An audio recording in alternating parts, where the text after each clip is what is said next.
harder boys from the former age, veterans of TV, film, dole queue and stage, born in Britain but raised miles apart, one in Brighton, one deep in the heart of the old Transvaal. For years the same Bloomsbury Street their home, kids grown and gone, or at least grown, decide to make sense of their lives in verse. The good, the bad, the better, the worse. The themes they choose range far and wide. Love, death, pubs, families growing old collide with travel, sport, silliness and naked bile. Each rendered in their very different styles. The fruits of this toil we present here tonight, for we hope your pleasure and your possible delight.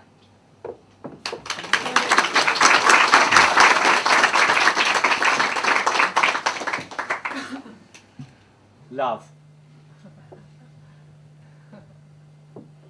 This is about as good as I get, I said to my wife. I was stood there naked at the foot of the bed. This is about as good as I get, I said, stood there with one ball hung lower than the other, in a jaunty fashion. This is about as sexy as I get, darling, I said to my wife. Feast your eyes on this lot, I said.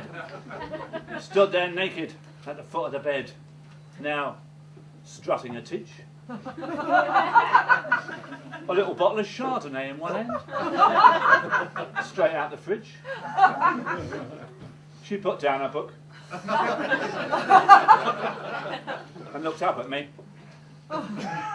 Very good, she said. Very good. Make us a nice cup of tea. Thank you. That's all of that. That's the tone, ladies and gentlemen. Welcome, good evening. It's a crowded but crazy night. We are the Bloomsbury Bards, ladies and gentlemen. The Bloomsbury Bards.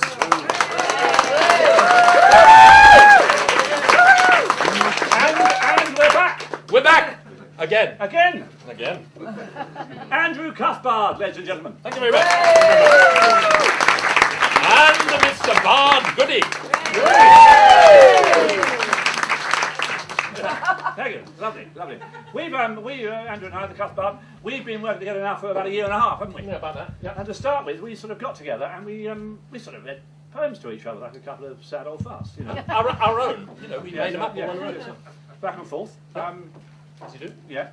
And then we hit on a cunning plan of setting topics so that next time we met, we might compare what we'd come up with. So that's what we did. And we set a range of topics, did we not? Like death. Death was one. Love was another one. And getting old. Getting old. Families. Going bonkers. Death. Getting old. Sport. Going bonkers.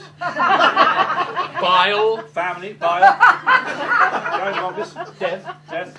Getting old. That was it. And death. And there we were. And then we got back together at the end of the month, and then we'd read the fruits of our toils. I mean, I have to say the Cuthbard was a little more prolific than my good self. Oh, thank you very much. He was banging about. Sadly, I wasn't. I was struggling a bit, but I did come up with the odd little gem, didn't I? Oh, you did. Yeah. Perfectly formed they were. Perfectly formed. Yeah.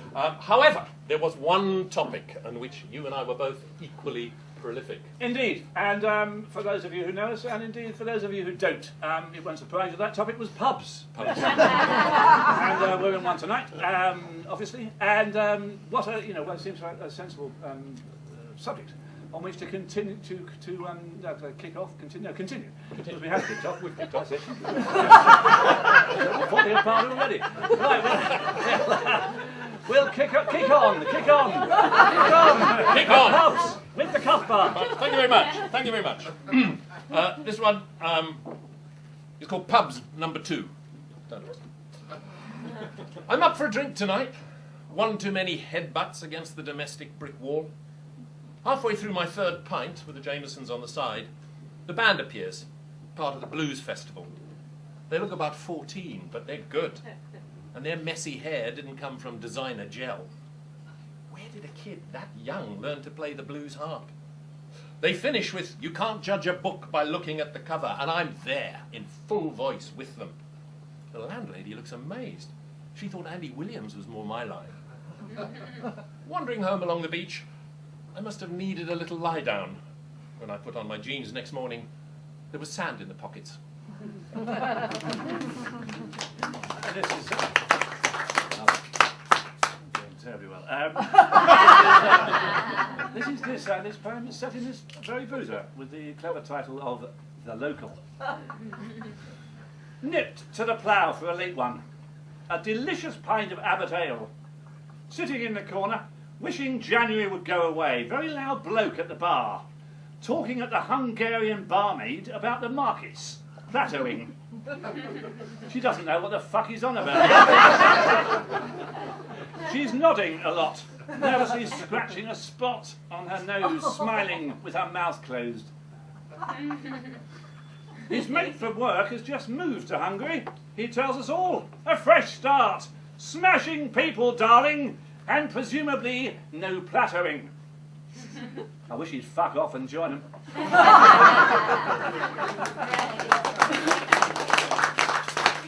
Now, if you're a pub person, going abroad can be a problem. But if you look hard enough, you can usually find one. This is called Rainy Saturday. Rainy Tokyo afternoon.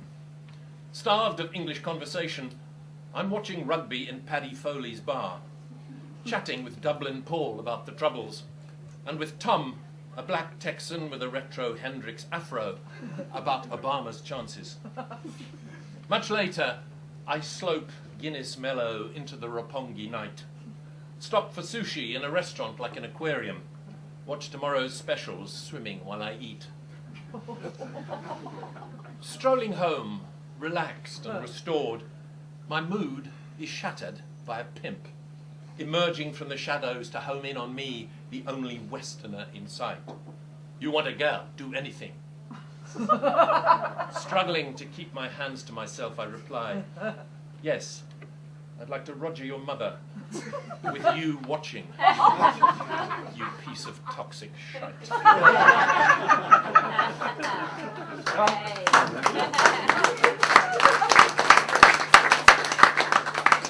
Can't judge a book by its cover, ladies and gentlemen.